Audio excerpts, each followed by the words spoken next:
How you doing, Chris? I'm doing good, Rob. Thank you very much. So we got a lot to get to today. I got a full plate for you, Chris, so get ready. But let's start with a different question. What is harder, being a junior mining CEO or the father of a newborn child? Oh, absolutely. What they say is true. Nothing prepares you for being a father or being a parent in general, for that matter. And the sleep deprivation is real. Yeah, I can only imagine. All right, so let's get into it. I just want to go big picture and sort of get your assessment of the 2024 program overall. Where you were a year ago. I think we had a conversation exactly last January at some point. It might have even been on January 20th. I don't recall. And just think about where the company was then, where the project was then, and how you were feeling, and now where you're at now. So what has changed? Well, I think a lot has changed, obviously, realistically. And, it's no secret that there is some pretty, there's some operational inefficiencies and challenges that we definitely had with the drilling in 2024. But all that said, we still were able to get a lot done. And, fortunately, with the relatively big step outs that we do take, you can actually get quite a lot done, with a few drill holes. So I think the system's now sitting around, roughly 1.6 by 1.3 kilometers. So, what was it last year? I think at the end of last year, I think we were like 450 by 450 meters, something like that. So obviously the system's growing. We've added a number of new targets, right? So like coming into 2025, we've still got, I'd say two really key targets that we're super excited about, and then a number of other targets that are still to be tested. But really, the biggest thing for me, the most important thing for me, was this most recent press release. I think hole 20 was probably the first hole that we've had that you can truly say was very likely to be economic, right? So we've now finally got this open pit target, which has always been the elephant in the room with big. It's like, it's deep, right? Like there's cover, there's a couple hundred meters of cover sitting on top of that. And are these underground grades? Are these block cave grades, right? So that's always been a big question mark. And so, getting this within 70 meters of surface, and then drawing a cross section and seeing how that high grade enrichment zone is now projecting upwards to the east, right? We're directly at this big soil anomaly that's another thing we get to drill. That's another one of these big targets. I think things are looking much better going into 2025. So let's talk about some of the, results of 2024. So 22 holes in total. There were, I don't know, four or five that didn't make it to target depth or that were terminated before they got into the Jurassic plate. Still a couple holes pending, so you're still due to release holes 21 and 22 from 2024. But so what were some of the, surprises that you had to the positive side in some of the drill holes? And then what were some of the holes that kind of made you sad? Yeah, I would say a number of holes obviously made me sad, but that's just the reality of this type of exploration, right? Like you have sort of two choices when you start this year off. You can either do small step outs and give yourself a higher probability that a higher hit rate, right? So your news releases may maybe sound better. The tables are maybe looking better because more of the holes are hitting, but you don't really accomplish as much, right, in the long run. And so you're going to get a lot of holes that aren't headline holes. Now that said, it was asked me this morning, how many of our holes are truly barren, right? And really not a lot of them are truly barren, right? Like even the holes that don't hit good, they still hit something. They still hit a good part of the system. And then Yeah, look, hole 12, that was a big surprise, huge surprise to the upside, right? Because that's an example of where we go through the enrichment blanket and, a lot of the other holes we've drilled in this big phyllic zone, the grade will decrease, right? You go from the nice enrichment down into the phyllic and the grade decreases. But something different happened with hole 12. And it started to decrease, but then it started to go back up again. And we saw a totally different style of alteration. So we started losing the phyllic and we started transitioning into this early biotite, which isn't by any means your potassic center, because that's going to have like K feldspar and magnetite, but it tells you we're vectoring towards it. So we cut a cross section looking north-south, and clearly the grades are increasing in the north. So that, I'd say hole 12, specifically the second half of hole 12, where the grades started increasing with depth, that was definitely a nice surprise to the upside. And of course, hole 20 was the biggest surprise to the upside. I certainly didn't expect that we would see mineralization within 70 meters of surface. So, big sigh of relief, because that's always been my biggest criticism, right? Or the project's biggest criticism is the depth to the top of mineralization. So hole 2412 going to Grade Creek, you're stepping much closer to Grade Creek. You're getting closer to that prominent copper and soil anomaly there. There's a moly anomaly there. There's a silver anomaly. It's pretty lit up, actually. Is that the number one target for, this season? It's kind of a screamer right now, because the grade is increasing in multiple holes and you're starting to get that good alteration that, indicates that you're getting closer to the core of the system. Yeah, well, definitely, I would say the highest probability that's where at least one porphyry center is lurking, one of these potassic centers, just because we're seeing that alteration changing, right? We're seeing it start to turn to biotite. Now the hope is, if you look at, there's a new presentation that we've now got up on the website, by the way, and if you look at, I think it's the untested target slide, and you can see there's quite a bit of chargeability still going all the way to the northern edge of the survey. And so, yeah, there's a part of the system up there which clearly has a lot of sulfide and doesn't have a drill hole in it. There's also a big magnetic anomaly. And, the key with the magnetic anomaly, the reason that's important is what we're targeting, right? We're still, 2 years into this thing, we're still trying to find the potassic center, right? So you look at A-Mark just had a fantastic discovery, beautiful, copper and gold grades, and look at the photos, right? They've got this magnetite and they've got this K feldspar. So they, in their very first holes, they tapped right into the potassic center. Whereas we, our first holes tapped into the phyllic, right? Which is sort of the margins of the system, and we're still trying to vector into that potassic center where you would expect the highest grade. So yeah, Great Creek, probably the highest probability, but you never know, right? With these systems, there's a lot of surprises. We're dealing with a lot of cover.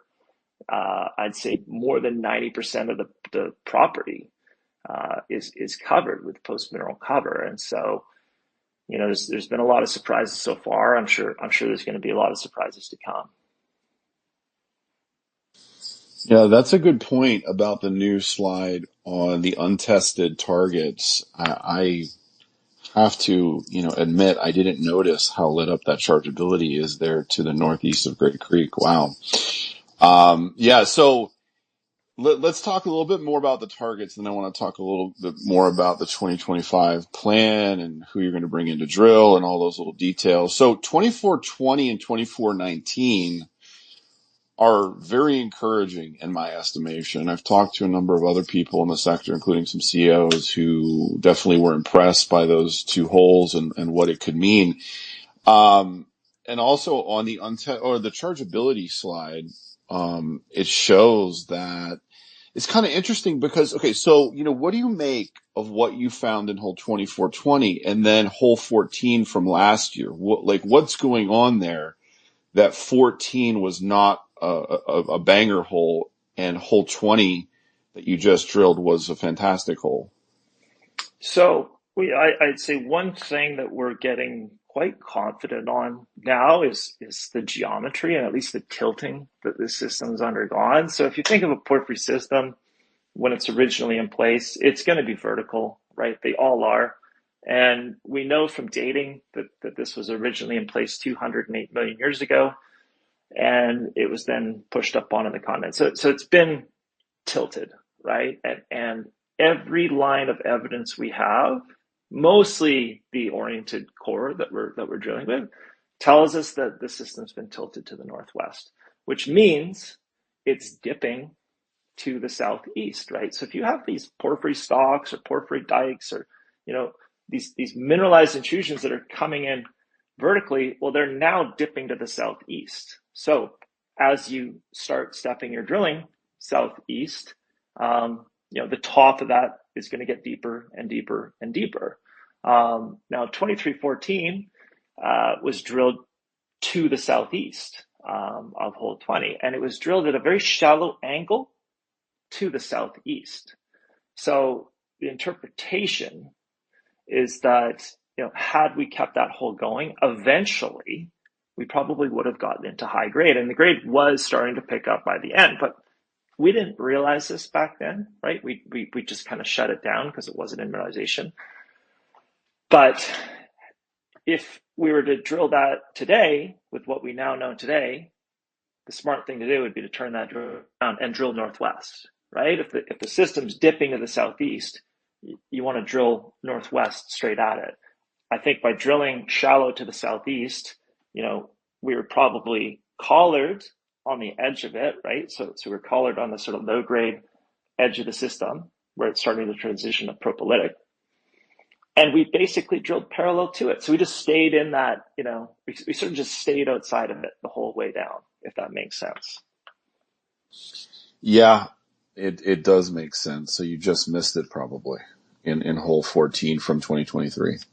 Yeah, and I think, had we kept that going, it probably would have eventually got into it. But, we will certainly be trying again, and probably going back to the hole 20 pad is the best way to do it, and starting off with a vertical hole, right? Just go straight down underneath 20, right? So that'll be the next step over, and then continue marching our way east. So a lot of people ask, well, why didn't we just start drilling in the soil anomaly to begin with? Well, we could have, but the reality is we don't have any information. I'd rather start, I'd rather step my way out from the known into the unknown. And so that's probably how we're going to keep going from here. So, okay, yeah, so that's interesting. So one of the first holes of 2025 is going to be off of the pad from 2420 and just drilling a vertical hole right into the throat of this thing? That's a potential hole. Like, we haven't yet made the drill plan for 2025. So objective number one, and this is something we've talked about in previous news releases, is modeling these late porphyry intrusions, this late porphyry, whether it's a stock or a dike, we're not quite sure yet. We have to basically put that together and leapfrog in 3D. So what we're doing basically, because it's really hard to visually log these things sometimes, right? Like, it's really hard to visually say, oh, this is late porphyry versus something else. So we're waiting for all the assays to come in.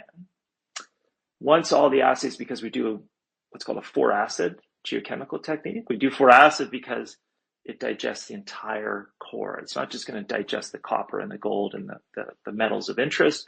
It's going to digest feldspars and silicate minerals. And so what you can do is you can actually, because you've got the complete geochemical signature of the whole rock, you can basically determine whether that was a late mineral porphyry, an early mineral porphyry, a limestone, a basalt. It'll sort of tell you what the rock was. And so it's sort of like a relog you do after the season to really get your lithology logging dialed in. And then we're going to model them up, and then we're going to put together the drill plan. So let's dig in a little more on hole 2420, because this is probably the most fascinating hole you've drilled to date. So Explain it to us in layman's terms. What happened in this hole as you got deeper and further to the west? Like, obviously, there's a very nice interval of 138 meters that's grading over 1% copper equivalent, and then it seems to transition into lower grade. So you're getting further away from where you want to be. Is that why you take the drill to the same pad and just go straight down into it, because you think that actually the core of the system is further to the east? Yeah, I mean, I think the simplest way to look at it is, and I've got the presentation open in front of me, and it's on slide 16, right? So you've got this Eastern Block zone slide, and you can see where we've modeled this purple enrichment blanket. So think of that as the target, right? So go right back on top of 20 and drill vertically down. And then you can even drill another one, drilling to the east. And so, yeah, just stay in that enrichment blanket and try and trace it over. Now, something else interesting that did happen in this hole is once we got through the Jurassic cover, which was very thin, we went through the end conformity and there was a magmatic hydrothermal breccia. So, that's another interesting target in itself. We don't have much control on it because we only have the one pierce point on it right now in hole 20. So it could be vertical. It could also be plunging off to the southeast. It's probably plunging off to the southeast in reality. But there was some pretty interesting, so when we first got into it, we were still in the leach cap, right? So it was still oxidized, it was still leached.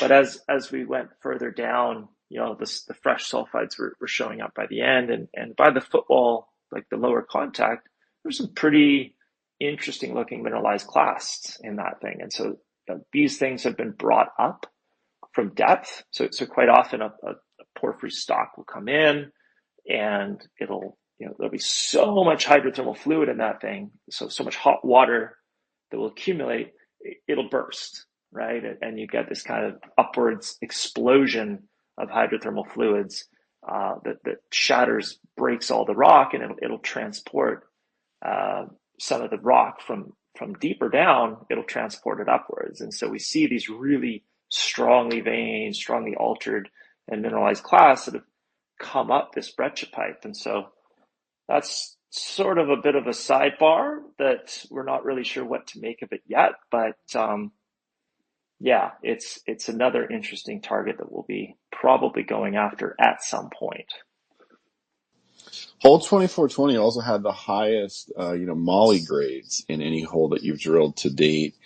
What does that tell you? And follow up, does that prominent fault just to the east where it seems to separate, or at least some of the soil anomalies from the western side of the property, is that like a fertile target environment for a porphyry center because it's near this major fault break? I wouldn't say it's fertile because it's near a major fault break, but you did mention the highest molybdenum grades, which I think are quite encouraging. Now, I would say probably in most alkaline porphyries, you definitely use moly as a vector towards the center. So increasing moly grades is something we're going to want to continue following up on.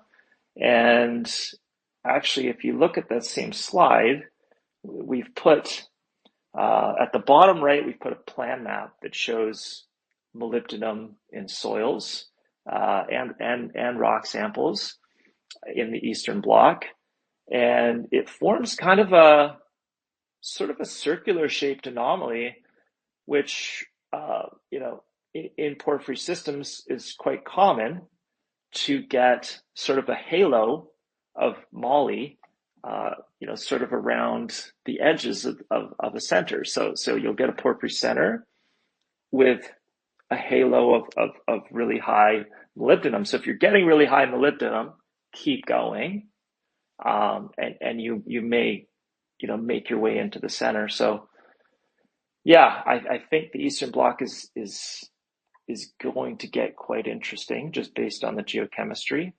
Now, the fault that you mentioned there is kind of a thrust fault, which may or may not actually be a thrust fault. So what that's showing is it's the surface trace of the unconformities. It's the surface trace of the boundary between the Triassic rocks, which host the porphyry to the east, and the overlying Jurassic rocks, which are the cover sitting on top of this thing on the west. Now, it's kind of up for debate. I do think there's been some movement along it, some displacement along this shallow thrust fault, which is dipping to the west. But our mappers are actually arguing that they don't really see evidence of any significant displacement along that. So really just think of it as more of just an unconformity, right? Just a boundary between the cover and the porphyry more than anything. Oh, so this has been labeled as a fault on all your maps to date, but you're saying you're actually not sure that it is. So regionally, it's called the Bayhorse Thrust. And this, obviously came from, government mapping all the way down to Oregon, where, there's the Bayhorse mine on the Oregon side. And it's a big unconformity, right? So this is a very regional, probably 100-kilometer long unconformity. And in places, they see evidence of thrusting, right? So thrusting is faulting at a very shallow angle where the stuff on top, so in this case, the Jurassic cover on top, is moving up relative to the porphyry below it, right? So it's being thrust up and over the porphyry. So we've always sort of stuck with that Bayhorse thrust model, but our geos are looking at it and kind of, I guess, calling it into question. Okay, let me ask you a really dumb question, and I'll take a shot at maybe embarrassing myself here. Does it make any sense that when the porphyry is formed, let's say that there is a porphyry center here somewhere near where 2314, 2420, hole 2420 are collared, and there's this event where the porphyry is being pushed up, this volcano that doesn't get to the surface, and it stops at some depth, because it just doesn't have, it doesn't have enough force, I guess. Does it lift the surface of does it lift the surface up so you get a bit of elevation there, like there is? It does. It's called doming. And actually, some geos will even look at topographic maps and Google Earth and say, people probably doing that even in this district. Where do we look for covered porphyries? Well, domes quite often are pretty good places to look because, these intrusions, essentially what you're doing with these magmas that come up is they're adding volume that wasn't there before, right? So maybe you have a fault, a vertical fault, not the Bayhorse, but there's some other vertical fault, I'm sure, that controlled its emplacement. And so that's an open space, but it's really just a crack, right? It doesn't have much width. And there's a magma chamber really, really deep down, right? Like way, like maybe 10 kilometers, I don't know, way down there. And over time, maybe tectonic activity, whatever, is pumping, right? So as plates are colliding together, the pressure is actually pumping magma from this deep feeder chamber way down up into the near surface. And these are your little porphyry stalks and porphyry dikes, right? These are your little mineralized porphyries that are getting injected up fault zones. And so when they inject up these faults, like they got to kind of create space for themselves, and they're going to dome up the surface around it. So it's not crazy at all. That's definitely a thing that happens. Okay. I guess a final question for now on the prominent copper and soil anomaly to the east, copper, moly, and a few other metals as well. What is your best guess as to what is happening there that makes those soils so so abundant in copper and moly? Well, we've never really had a great understanding of it because there's not a ton of exposure. Like if you look on Google Earth, it's pretty heavily vegetated in there. It's not like we're up in glacier country where it's all exposed.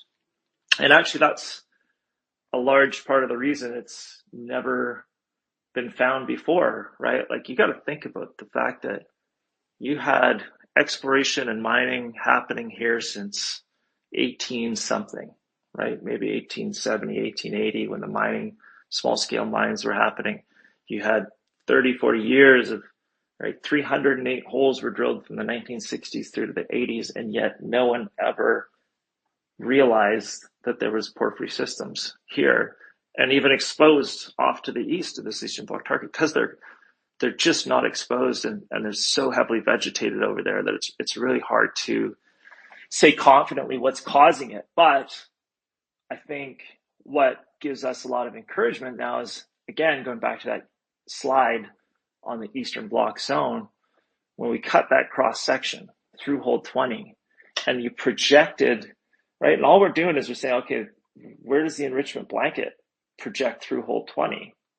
Well, it's projecting upwards, right? So as we go east, it's projecting upwards. And if we just continue along that same projection, I mean, it sort of coincidentally just projects right into this big soil anomaly at surface. So it's probably not a coincidence.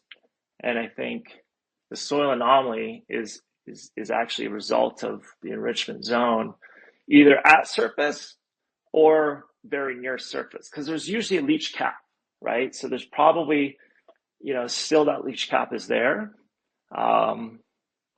But that's probably, we now realize what's causing that big soil anomaly.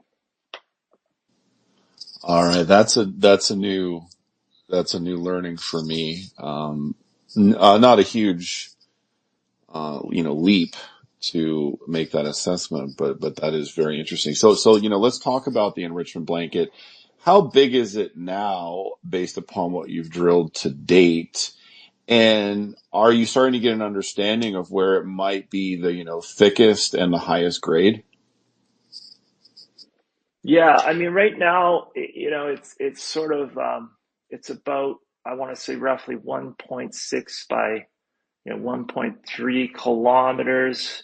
Hole 18 from this year didn't hit sort of in it, but didn't really get the best grades. It was pretty heavily leached out, and you had a lot of late porphyry. That hole was in late porphyry through its entire length. So maybe that's kind of an exception to that rule. It kind of, Tom Woolrich has posted on X, pretty nice model. Like he's done his own internal modeling on Leapfrog, and he's I think, maybe slapped some rough numbers on it together. And you can see the rough geometry of it. But yeah, where is it getting thicker? I'd say, there's a number of holes where it's quite thick. Like, holes this year would be like hole 12, hole 8, hole 20, hole 19. It's almost weird. It's almost like a north-south corridor through the middle of it where it's kind of the thickest. But yeah, still pretty early. With these big step outs, it's kind of hard to model these things. Okay. And is it Hypogene or Supergene? Have we put that to rest yet? Yeah, we put it to rest. It is Hypogene for sure.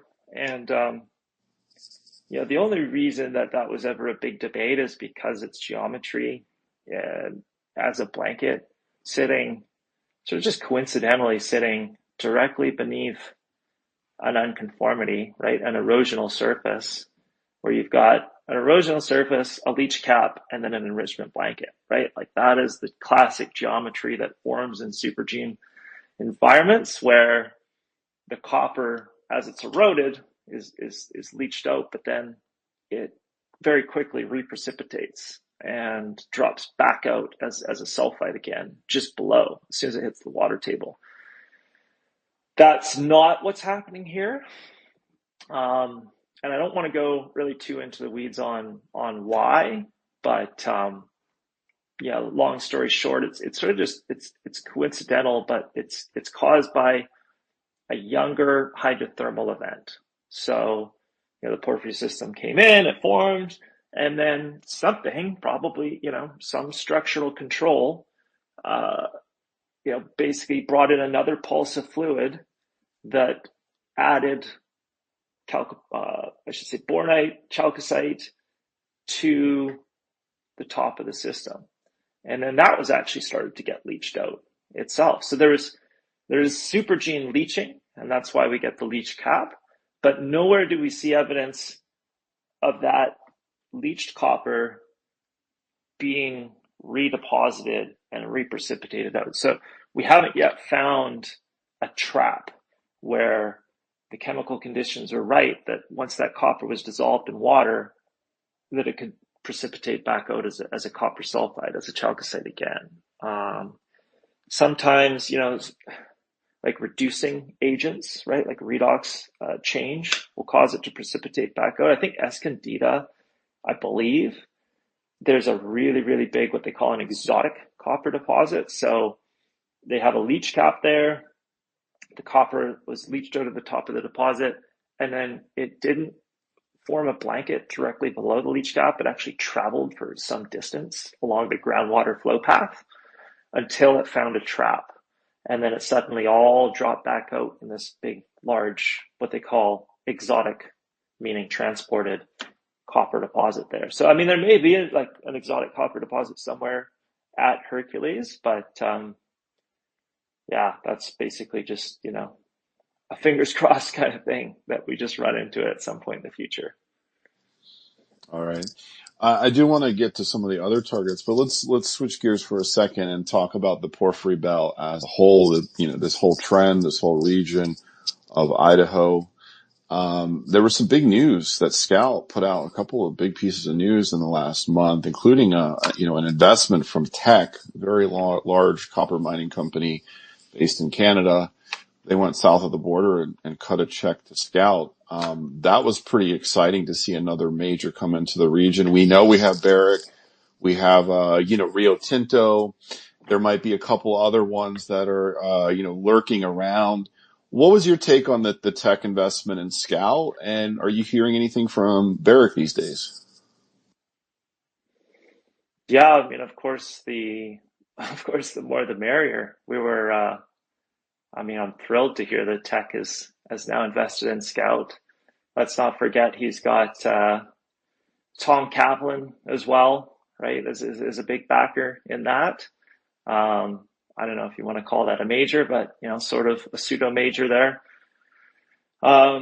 Rio, Barrick, and you've seen this recent announcement as well with BHP Explorer. So there's a $500,000 grant, which I talked to Curtis a little bit about that. I don't have exactly all the details. I don't know quite how that's going to work. I believe they carved out Cuddy from that, but I think it's probably something to do with generative exploration in this porphyry belt, just outside of their Cuddy Mountain property specifically. So yeah, there's obviously a lot of majors here for good reason. There's certain parts of the world that if you're Barrick, you just don't want to be, like Mali, right? So Idaho, we just had a new president inaugurated today in the US, who is clearly, about as good as it can get for resource, development. So Idaho, very conservative state. It's a prime place for doing generative exploration in a new porphyry belt, that's for sure. Okay. So a couple of the other target areas. So Southern Flats or Southern, Silver Flats, south of Camp Creek Road. I think one of the times I was there in Idaho last year, we drove up there. And it's flat. It's flat up there. And it was pretty unknown. We just knew there was cover. We didn't know how deep it was. You drilled one hole. What did you learn from that hole? Yeah, so I'll back it up a bit more. And I think I mentioned it, there's 308 historical holes at Hercules, all obviously focused on the rhyolite at the time, the Hercules rhyolite, which has all the silver, lead, zinc. Now, south of Camp Creek, the exploration basically stopped. Camp Creek was sort of like the southern boundary for exploration because, and where that's at on the map is just north of hole 16. You'll see a kind of roughly east-west drainage there. And everything south of that it's covered in these post-mineral, what are called flood basalts. And that's why it's flat up there, because these lavas were like very liquid and they sort of poured out everywhere and they formed these flat plateaus, and so the Southern Flats is one of these, and because you can't see through that with soils or prospecting, they never touched it back then, and so we did the 3D IP in 2023, and when you look at the chargeability, it appears that the system we've been drilling extends north to Great Creek, but it also extends south into this Southern Flats. So we started off on one of the higher parts of the chargeability anomaly, which is quite a ways to the west. It's kind of close to the highway.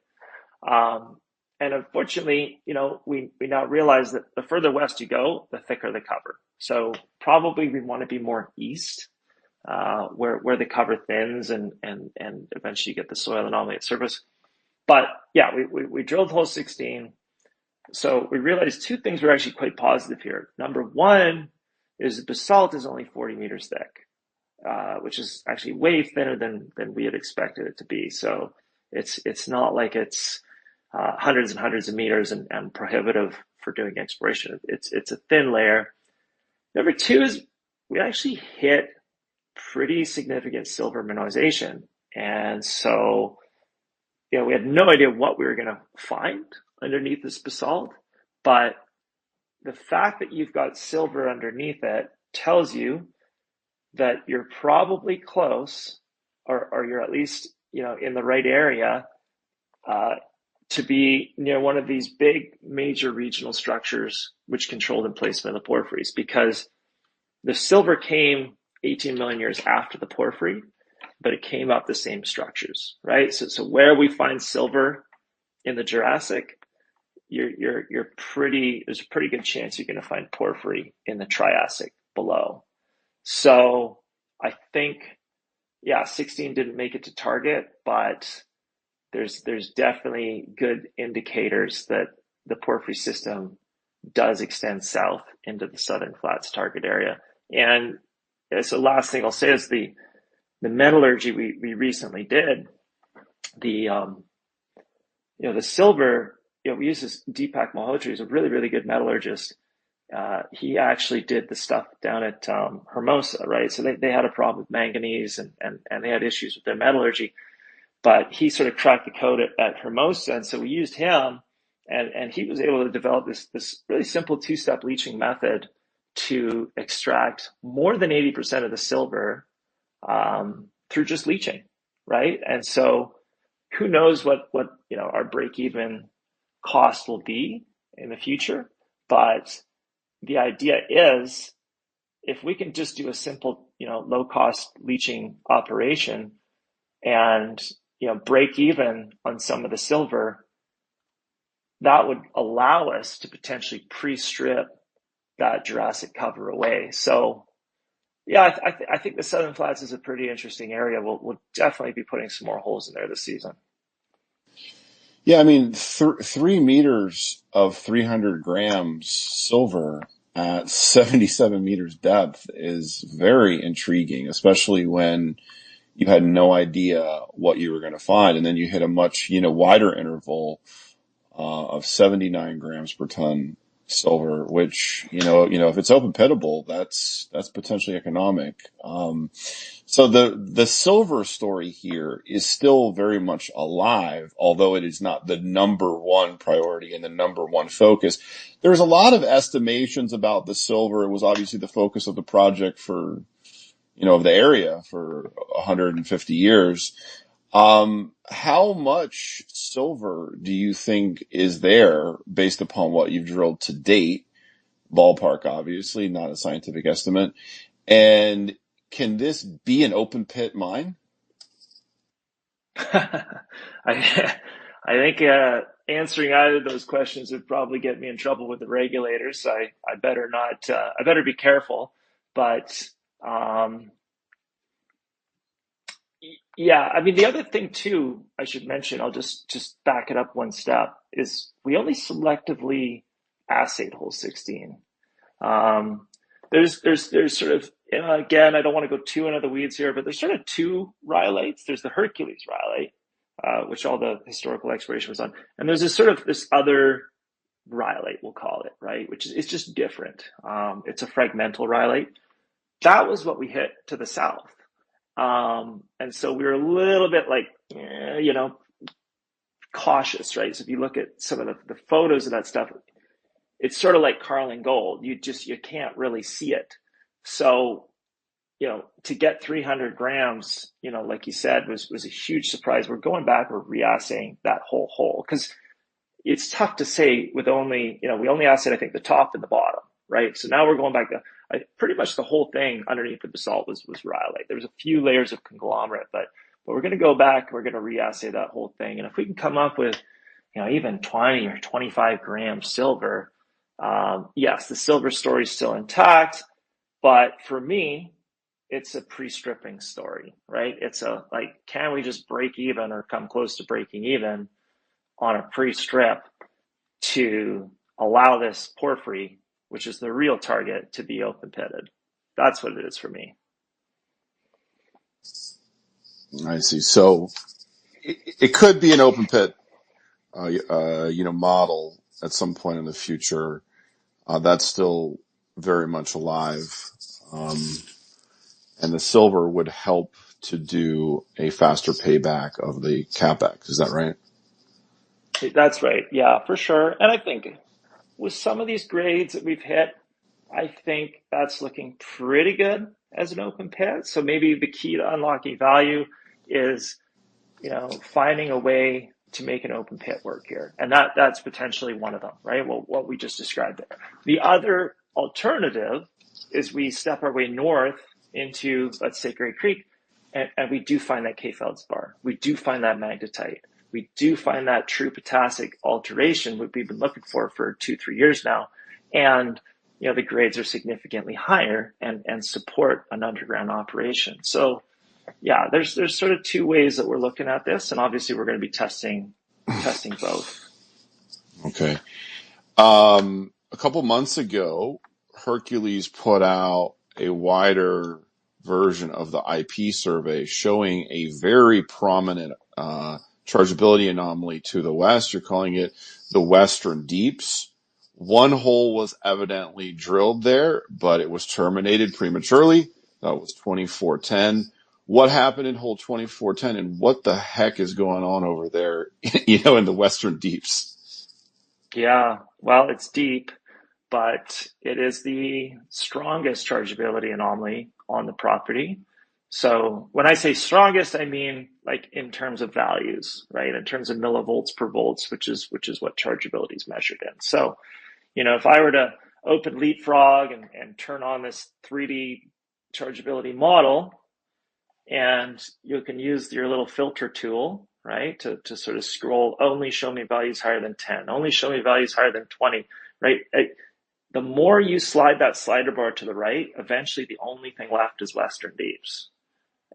So whatever it is, we have no idea what it is. It's strong. Now, to put these values, 20 millivolts, 30 millivolts into perspective, right? So the enrichment zone that we've been drilling, right? The sort of known stuff, where all these holes are clustered, that's about 20 millivolts per volt.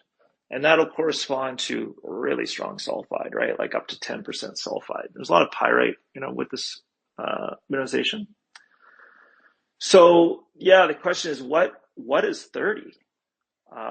What is causing 30 millivolts per volt? How much sulfide, how much disseminated sulfide do you need to get 30 millivolts per volt? It starts 600 meters down, right? So that's the challenge to the Western Deeps. It's deep. So the plan is we're gonna use RC pre-collar, right? Which is not something we did with hole 10, which failed to reach target.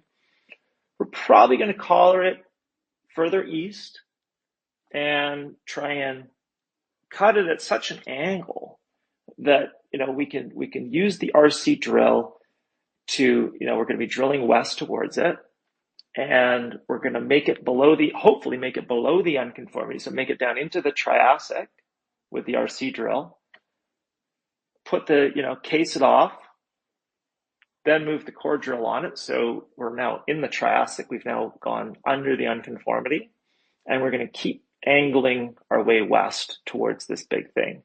The benefit to doing it that way is you should be able to see vectors, right? So if you're in the system, if you're in the Triassic and you're drilling west and it's getting hotter, right? Mineralization is going up, alteration is going up, veining is going up. You're headed in the right direction. Keep going at all costs. The problem with hole 10 was we set up right on top of it and drilled vertically down at it. So we're drilling through post-mineral cover, and there's no vectors in post-mineral cover because all this stuff is deposited after the fact, right? So hole 10 could have been half a meter away from the highest grade, stuff on the property, right? And the unconformity, we wouldn't have known it. So yeah, it's an interesting target, and obviously excited to find out what it is. Okay, let's talk about plans for 2025. So it's going to be a big year in Idaho. There's no question about that. I think that Barrick is going to be doing a ZTEM, and maybe you could address that. Are you going to work, with them on the, a larger survey of the belt? And then maybe Scout will be drilling. I'm not sure that's 100%, guaranteed yet, but there's a good possibility. And then there'll be some other activity from some other companies for sure. And obviously it will be a big year for your company. So what is sort of the timeline here that you're thinking in terms of put out the rest of the holes from 2024 and then maybe put out a drill plan or sort of a roadmap for the 2025 season? And when do you get back out there, with the rigs? Mm-hmm. So I think we're just waiting on hole 22. I think those assays are, very close here. So I'd expect the next few weeks we'll have holes 21 and 22, assays for holes 21 and 22.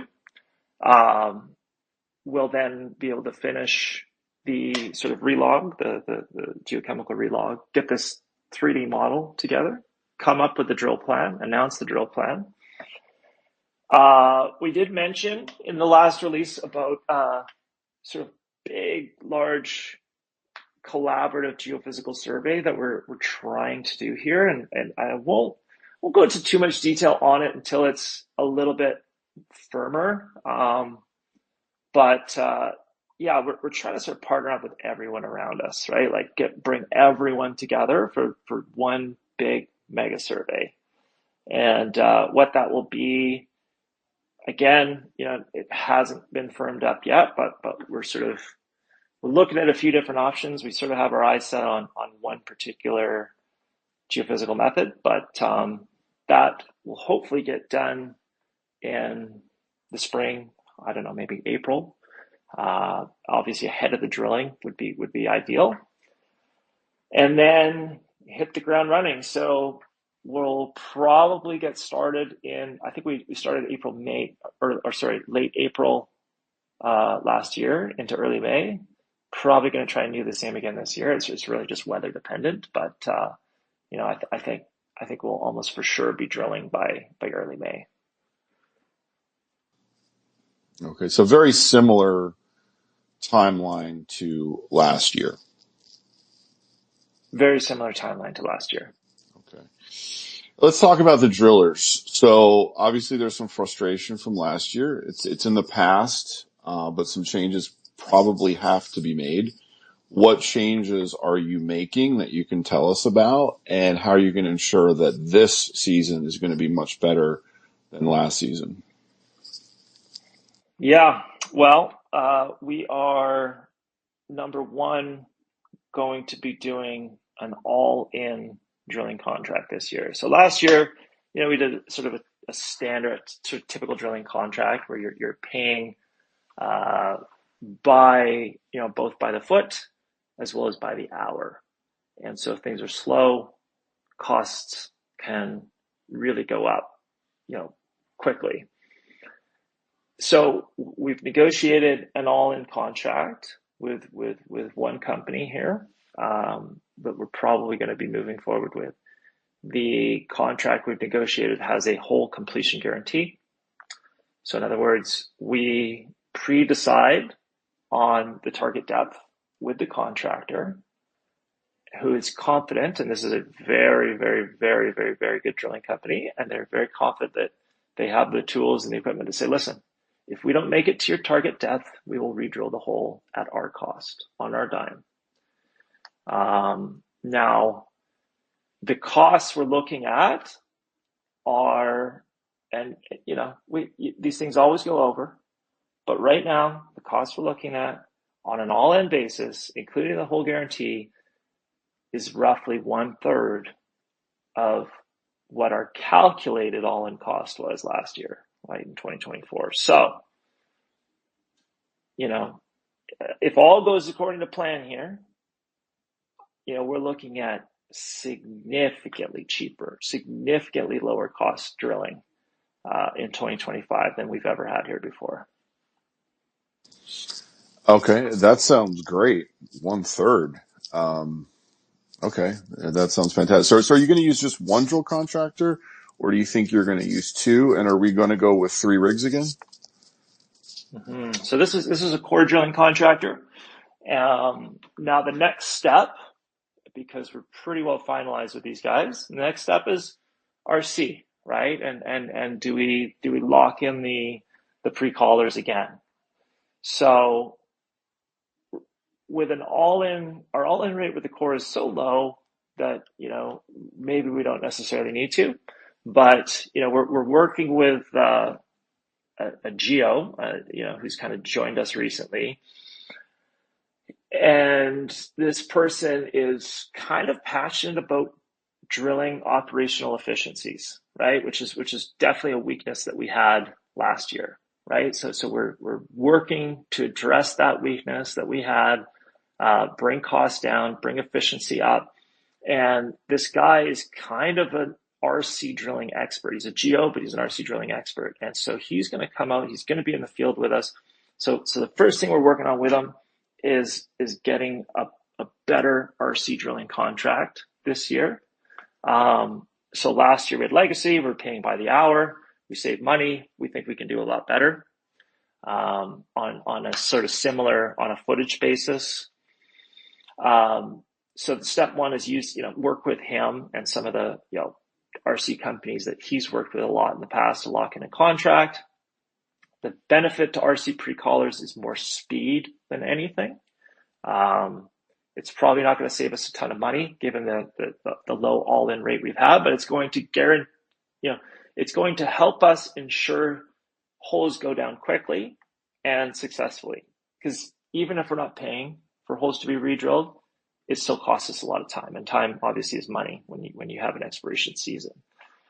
He's also going to be out there in the field with us all summer long next year, just out there cracking the whip on the drillers, watching them like a hawk, and just making sure, if they need muds or if they're not using this, or, just making sure that the drilling goes as smoothly as it can possibly go. So yeah, some pretty significant improvements that I think we're making to the drilling operations here. Fantastic. Couple questions about roads, on the eastern side of the property, do you need to build roads, and if you do need to build roads, is that in progress or is that something that's going to be done in March or April? Yeah, so the Eastern Block target, we've been wanting to drill that thing for a long time. We got our U.S. Forest Service permit in basically end of August, early September last year, and we had a choice. So there's one road. It's an old mining road that goes kind of up around where holes 15 and 18 were this year, and then wraps around to the east and goes all through the Eastern Block target. Now, it's an existing road, so we don't need to build it, but we do need to rehab it. And so we had a choice. We could either have gone in and rehab that road and potentially got, one hole done or 1.5 holes done. But the problem is you really don't want to go into a new target until you're, ready to drill 3 or more holes. Because as we know, right, with this kind of exploration, you can miss and you don't want to go in and miss. And so that's why we, another reason we waited for drilling the Eastern Block target in 2025. But the road rehab it's not a huge job. The road's already there. It's a matter of putting a blade down and just smoothing out the surface, clearing the brush. It's kind of overgrown, but that won't take long. So do you expect to get the extension to the Forest Service permits by the summer? The extension of the Forest Service permit. So we are working on what's called an EA. Right now we've got a categorical exclusion, which allows 12 months. So we've got until basically the beginning of September this year under the current permit. And then what we've been working on and we expect to have by the following year, by 2026, is an EA. Now what we've gone after with the EA is what's called a block clearance. So a block clearance is better because right now with the CE, we pre-selected a number of drilling sites, right? A number of pads throughout the Eastern Block target, which we're permitted to use. Assuming that that's successful, we're going to need, obviously, more pads. We're going to need the freedom to not have to choose those today, right? Because we don't necessarily know where they're going to be. So block clearance, what that allows you to do is it's area based. And so you say, we want this whole area. We want to permit this whole area. And we need to build a certain X number of roads, X number of pads, and we don't know exactly where they're going to be yet, but this is how many acres of disturbance we're going to be doing within this area. So yeah, hopefully, assuming all goes according to plan, we should have that by the 2026 season. Okay, so you'll use it through this year. I guess you'll start on the Forest Service ground, with some of the holes, so you get those done first, because the permit expires, I think at the end of August, right? Exactly. So for that reason, scheduling wise, we're going to schedule the Eastern Block early and get most of that done basically before September. And then as the weather starts to change in September, we back our way out of the forest and we're onto the western part of the property where we actually own, the surface mining rights and, there is really no permitting requirements.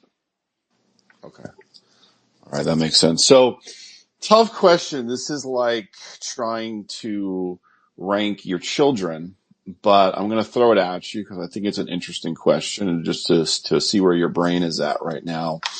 What is your favorite target area on the project right now? I'm going with the Eastern Bloc only because that is where we have the most, lines of evidence that it has the highest potential, because I think mostly because of hole 20, really, and just where that enrichment blanket projects up and through hole 20. I mean, it's running right into that soil anomaly. So I mean, to me, it's kind of, that's what it is, right? That's what's caused the soil anomaly. So obviously the bar is lower when you're looking at an open pit target as opposed to an underground block cave target. And I think Hercules has the grades to make a good open pit target. So that's number one for me. It's big, and that's numero uno. Number two, obviously, would be Great Creek. That's where we see the highest, the best, highest likelihood of a potassic center, right? We're seeing the alteration start to change in that direction. And, that's my number one target for higher grades, but that one's going to be undercover most likely. So, the other targets, Western Deeps, obviously super interesting. Southern Flats, super interesting. But until you get a drill hole into them, you just have no idea. All right. I'm glad I asked that question. So you guys have like 15,000 acres. You've got another project area to the south that I haven't heard much about lately. I mean, it's clear that Big has its hands full in the main corridor there. You've got your hands full in 2025. You've got more than enough targets. You've got an abundance of high priority target zones. But what about the bigger picture? You got all those claims to the north, even further to the south, and then you have the other project area to the south. What are the plans for the larger, region in 2025? Are you going to do any soil sampling, any mapping, et cetera, et cetera? Mm-hmm. Yeah, no, it is a good question. I mean, the other project to the south it's called the Mineral, and it's a really good property. I mean, it has all the ingredients that Hercules had, if not better. We just haven't wanted to divert our resources, right? Our personnel, our money, our time away from Leviathan. So I don't know what we're going to do with that. I think I'd be open, like if, say, a really strong group came along and maybe they wanted to joint venture it, whether that's a major or, a steadier junior, I think we'd be open to doing something there. But yeah, I mean, like it's just kind of there, right? Minerals just kind of been sitting on the back burner, and we need to get something going on that for sure. In terms of like the larger land package at Hercules, there's sort of more news coming on that in the near future here. There's some expansions I think that we're going to be trying to do here. That is where that geophysical survey is going to come in, right? So that big one that we're trying to collaborate with a bunch of our neighbors on. That the intention is to cover the entire land package, because we did soils over this past summer, but it's kind of silly because if you look at slide number 8, the Hercules project, we've put it's sort of subtle, but if you look in the legend, we've put post mineral cover on this slide. So we've actually shaded everything darker where there's cover, right? So there's younger geology sitting on top. And I mean, it's pretty much like, it's definitely over 90% of this area is covered. And so you can't really, we sort of hope maybe there'd be some leakage or something that we could see with the soils.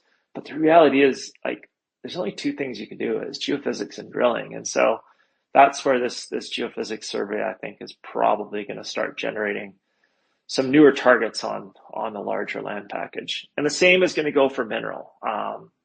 When work starts happening there, it's all covered, right? Like it's got the Jurassic covered. There's some exposure on the east, similar to Hercules, but that one is definitely going to need a deep seeking geophysical survey as well. All right. And then last year you had a full house there in Cambridge, a full team of geos. What's it going to be like, this year in terms of the size of the team, you're thinking, and are there going to be any changes to the management team in 2025? Yeah, we've got our core team of like really good geos. Um, Antoine, I'll just name them: Antoine CC Fredette, Joanna Lipsky. We've got a number of really good geos on our team, and they're doing a good job, and they're going to stay with the team obviously through next year. Obviously we've had a change with the VPX.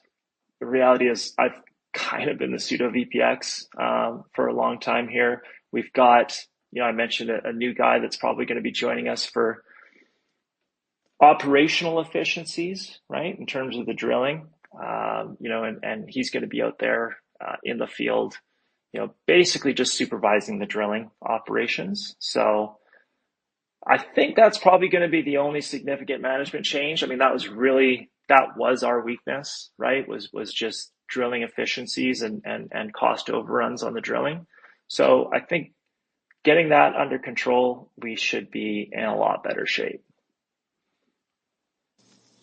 All right, we'll take one question from the audience because we're already over an hour here, but I think this is a very important conversation that a lot of people wanted to hear. So we'll make it as valuable as possible. If you have a question for Chris, please ask to speak.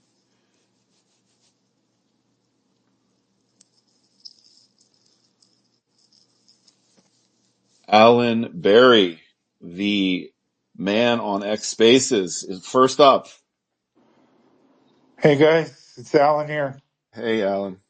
So, Chris, I think I got a congratulations in order for you because I think you hit your most important hole beyond your discovery hole of 5 with hole 20. What has me intrigued about that hole is that you've tagged into a breccia zone, and at the very top of the hole, where you go into the court to the breccia, you got a pretty good spike there, and then about I'm guessing about 50 meters further down the hole, you had a really nice run, and I can clearly see why you want to drill a vertical hole right down the throat of that thing, that pipe. Um, Another thing that stands out to me is that the enrichment blanket sort of flattens out as it's going to the east. And that's where you got all the geochem anomalies. It's a little early off of one hole, but I think you're going to be going to the east after you go down the throat of that thing as the magical highway. What do you think about those comments? And I have another quick one after you answer.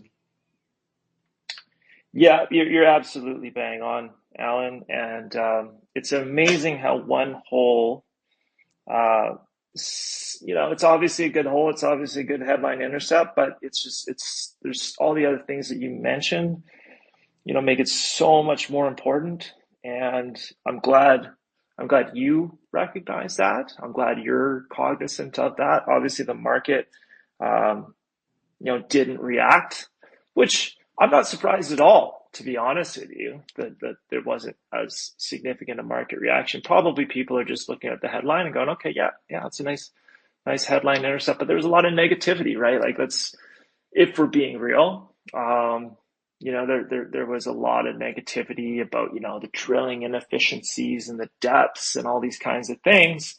So, I don't think the market's just, the market cap is just suddenly going to change overnight. But you're absolutely right. When you really look at it, um, I do think the market is probably sleeping on the significance and the implications of all the things that you just mentioned about hole 20. Really, the implications it has for kind of the whole Eastern Bloc zone, and potentially, drilling down that breccia as well, right? It really does open up those targets like really well. And you got at the very top of that, the breccia actually pops out, and it looks like you sampled right into the breccia, and you got a kick there of in the geochem.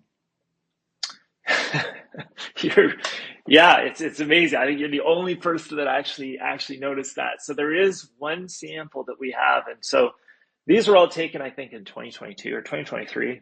No, yeah, 2022. We did this big rock chip sampling program, and there was like 700 rocks. Every one of those rocks we actually cut on a rock saw and photographed, and we've documented, we've inventoried, and so it's great because even years later, right, something that didn't seem that significant, and maybe it was leach, right, maybe it didn't have much grade, so you didn't really think much of it at the time. You can go back, right, and you can say, well, what it looks like it kind of, what did we get? Did we have any samples? Oh yeah, we did take some samples there. You pull up the photo, sure enough, that that it's a breccia that looks absolutely identical to the core photos at the top of hole 20, and so all of a sudden, boom, you can make that connection there, and yeah, it does daylight in just the smallest of little outcrops there. So the other question I had that really has me intrigued is that there's a structure that comes in from the northeast and then kind of goes straight down to the south. And there's a big nose poking out. And right at the tip of that nose, just bear with me a second here because I got to go down to another slide. There, I'm at it. Okay, so right at the tip of that nose, which is very close to where you drilled, there's sort of an east-west structure coming through there as well.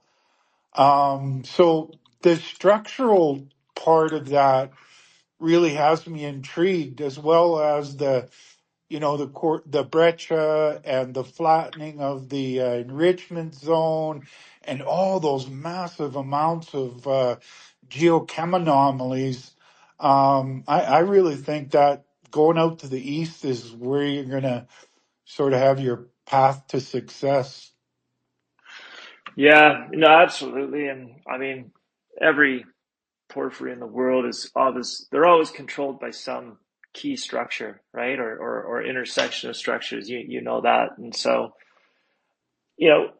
somewhere, we've obviously got pretty close to one with hole 20. I don't think, those grades, that grade times width is just a fluke. I think we are close to probably one of these major controlling structures with hole 20. Probably something related to why that breccia came up where it did, and I'll note as well too, like it's a magmatic hydrothermal breccia. At least that's the interpretation, which means that somewhere below that there's a porphyry stock that's come up as well, right? And probably overpressured and exploded. So yeah, there's obviously some pretty key structures near hole 20, and probably one of the ones or more than one of the ones you just mentioned is probably a pretty key one for sure. Well, that one coming in from the east-west looks like it could have displaced that one structure over to the east. But this breccia zone really has me intrigued, especially seeing those grades popping up where you got into it a couple times. And I can't emphasize enough how exciting that is, that your enrichment blanket is flattening out as you go to the east. And then you've got this massive geochem anomaly. I think you're on the edge of it, man. I think you're going to have a lot of success when you go out to the east there. Yeah, and if you want to talk structures, I'm assuming you're probably at Roundup or going to be at Roundup. And if you run into either Warren Pratt, who originally did the mapping and came back again and this year, or Joanna Lipsky. I'm not, unfortunately, Oh Chris, but no. you're always welcome to come on my show with anybody you want and talk about all this, because I like I said, I think you've got your best hole to date. that is really, the reason I say it's the best is because it looks like you've got a key piece to the puzzle of unlocking the potential of this whole project. Well, All right. thank you. Thank you, I Alan. appreciate that, Alan. Yeah, no worries, guys. All right. I'm going to ask a few more questions, then we'll wrap it up. Thanks to Alan for the questions and the comments. You think you're fully funded for 2025, and what's the company's current cash balance? Yeah, we're definitely fully funded for 2025, especially with the reduction in all-in drilling costs that we're going to have moving forward. Last I looked, we were at just under 12 million. So there's, long story short, there's just no plans for a raise anytime in the near future. Right, we're just going to go into this next drill program. We're going to hit the ground running and hopefully continue to hit some good holes. And does the company have plans to attend any conferences in 2025? Can you tell us what your marketing plans are, and are you working on how to get the fantastic story of the Idaho porphyry belt to a bigger audience? Yeah, I mean, we're probably going to be at PDAC. I'll be honest, I haven't committed to PDAC just yet with the new addition to the family. I mean, I wanted to be able to stay at home for at least, a couple months. Well, the new one's getting settled in, and but yeah, we'll see. We'll see how that rolls out. And then after that, I know the Canaccord conference is on. That's always a really good one, getting in front of institutional names. But I think, that's always a strategy, and it's going to be a strategy for sure, is the institutional marketing, right? As this thing starts to grow, and, people with Leapfrog can start to model and put numbers together and, tonnages and grades, it starts to become, names that institutions can buy more and more. And that's always going to be a focus for our marketing, for sure. Okay. And then final question. So, if it's there to be found, right, if there's a powerful porphyry system somewhere there, on the, Hercules property, are you going to find it? And how long is it going to take you to find it?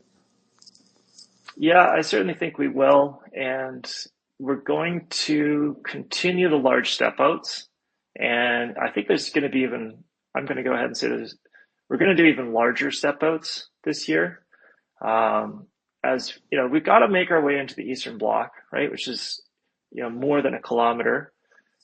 Southern Flats, Western Deeps, Grave Creek, right? Like there's a lot of ground left to test, and who knows what this MT survey is going to turn up, right? There's almost certainly going to be more that we didn't know about.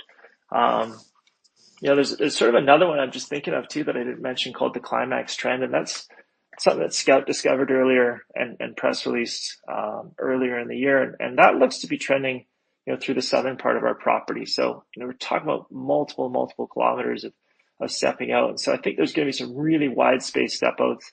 I think the MT is really going to guide that for us, and or whatever sort of deep seeking survey we end up doing, and yeah, if it's there, we'll find it. All right. So final question. 1 year ago, the share price was roughly 70 cents a share. Today it's around 60 cents a share. So a little drop in share price. The share structure has changed a little bit since last January. Obviously, the cash balance has changed a little bit since last January. So it's not a complete, one for one, comparison. But what, how do you feel as the CEO of the company with 1 year under your belt there since January of 2024? Obviously, there was a lot of excitement around the company in January 2024. There was a lot of optimism for the 2024 season. A lot happened in 2024. And how do you feel the company is set going into this year, as opposed to last year? Like, how confident are you and how big, do you see the opportunity ahead? Mm-hmm. Well, I mean, look, the first press release on the porphyry was October of 2023, which was followed up by, Barrett coming in for $1.10, running it up to $1.50. A lot of people probably, buying up there who became very negative when it dropped back down. And can I say what the value of the project was, right? I think we reached a 400 million market cap, right? So the market valued it at 400 million. Was the project worth 400 million after one drill hole? I don't know. I don't know that it was, but it's totally flipped, right? A year, more than a year later now, 16 months later, we've got 1.6 by 1.3 kilometers. We've got, 4 pretty major targets, to really, really expand this thing, in 2025. And I think now the reverse has happened, where the market cap is sort of falling below what the real value of this project has become. And it's just a result of, it's just market sentiment, right? And people overthinking, certain negative things like the, drilling not going as smoothly as we wanted to, right? Not getting as many holes drilled as we wanted to drill, has created this sort of negative perception. And the reality is, in my mind, the market cap has dropped lower than, the project value has obviously increased significantly since we were, one hole in.